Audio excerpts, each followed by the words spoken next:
This guy as a young man had a dream to become a big movie star, to come to Hollywood and to become a great director and producer and a writer and all those kind of dreams he had. Of course, everyone told him it can't be done.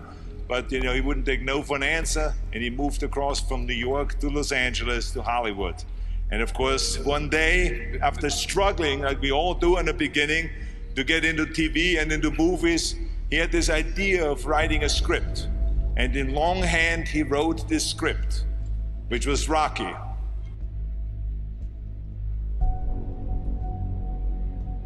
It's all about dreams, and by the way, dreams cost nothing. They're free. The hard part is just keeping them going, and please keep them going, because we're here for one simple reason. He believed in the dream, I believed in the dream, and our dreams come true, and there's no reason every one of yours can't either.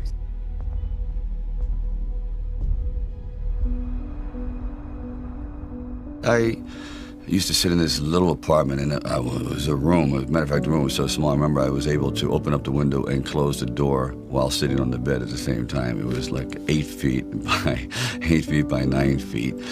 But the one thing about that room, there was really very little distraction. So I would sit there propped up in bed, and I'd go out with my big pen and legal pad and just start writing these stories. And most of them were very, very trivial. But there was something about the process of unrealized dreams. I was always brought back to this subject because I think it's one of the most enduring subjects and one of the most difficult passages for people to accept, that they never were realized in their own lifetime, that they just didn't get that shot.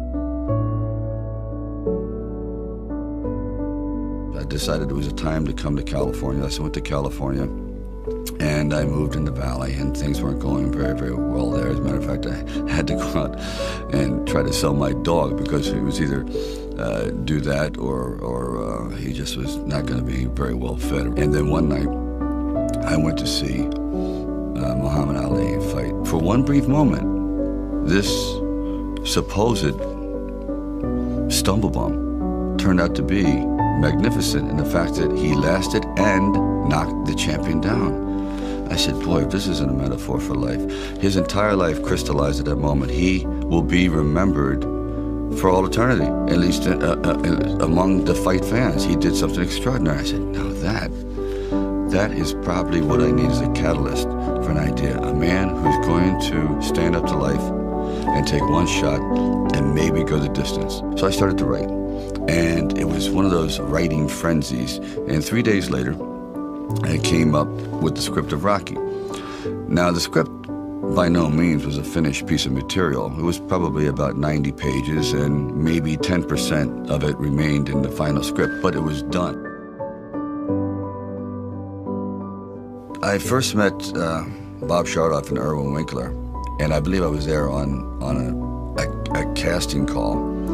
So we're talking a little bit, and I guess I really wasn't right for the acting part. And on the way out, I said, oh, I don't know if it matters, but I do a little bit of writing. He goes, really? He says, yeah, I'm writing this story. I have this thing about wrestlers, and I might do something about boxing. Well, he says, well, bring it around. And I thought, if I hadn't stopped on the way out, that's why I tell all actors or writers, don't give up, keep talking. Eventually you might hit a nerve somewhere and they go, come on back. And if they didn't say, come on back, or bring it later and let's see what you've developed, I wouldn't be sitting here. So I have to give incredible credit to their insight and their patience, and they're willing to take a chance, which it doesn't exist much anymore, unfortunately.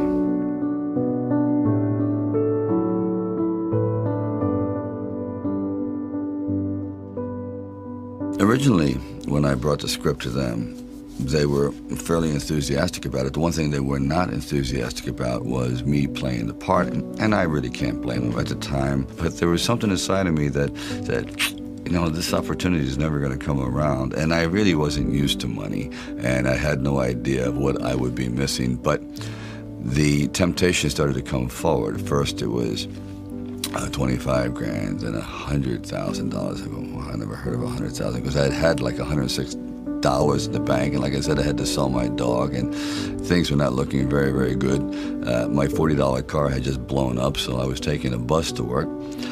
But still, it didn't matter. I wanted to stick with it. Then it went up to $150,000, $175,000, and it went up to $250,000. Now my head was starting to spin, and it went up to $330,000, and probably I heard it went up to $360,000.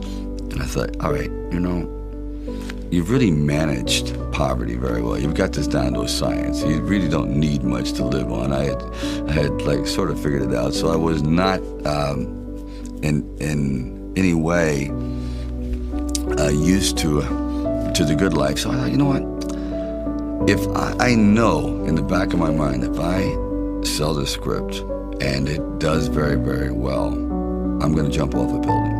And if I'm not in it. So this is one of those things where you just roll the dice and you fly by the proverbial seat of your pants. Say, all right, I gotta try it. I gotta just do it. I may be totally wrong, and I'm gonna be taking a lot of people down with me, but I just believe in it. We were working with the handheld camera at the time with Garrett Brown, and it was somewhat experimental. And he'd film me running through shopping malls and up down the steps and flights. Curved corridors along the river until finally my legs basically gave out and I'm like writhing on the ground, and I want to rise up and say, John, I'm dying here. And he goes, no, use it. Use the pain. I said, for what? I mean, I'm in misery. He goes, well, no, you know, it's giving your character, it's giving him some depth.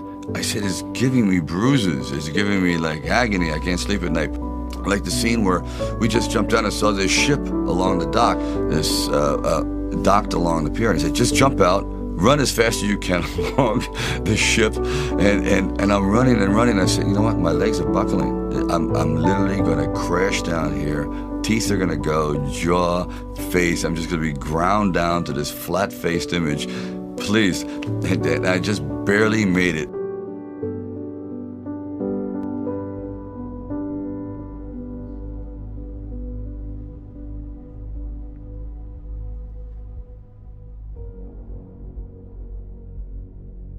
The world ain't all sunshine and rainbows. It's a very mean and nasty place, and I don't care how tough you are, it will beat you to your knees and keep you there permanently if you let it. You, me, or nobody is gonna hit as hard as life. But it ain't about how hard you hit. It's about how hard you can get hit and keep moving forward. How much you can take and keep moving forward. That's how winning is done.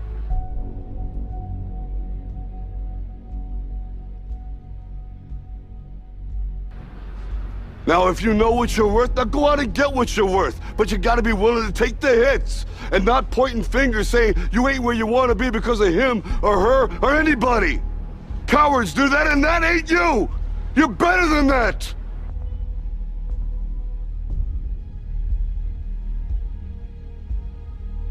You can't be alone. To really succeed, no man really is an island. When you find the right components in your life, the right people that gel with you, then you feel as though you're invincible. It may be a fallacy, but you at least feel as though you can take all that life has to dish out.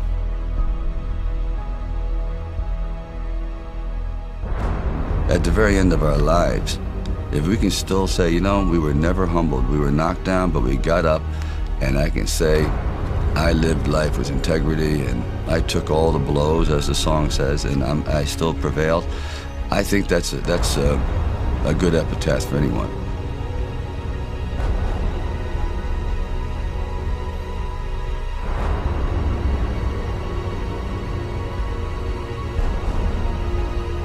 It's all about dreams, you know, and by the way, dreams cost nothing. They're free. The hard part is just keeping them going, and please keep them going, because we're here for one simple reason. He believed in the dream, I believed in the dream, and our dreams come true, and there's no reason every one of yours can't either.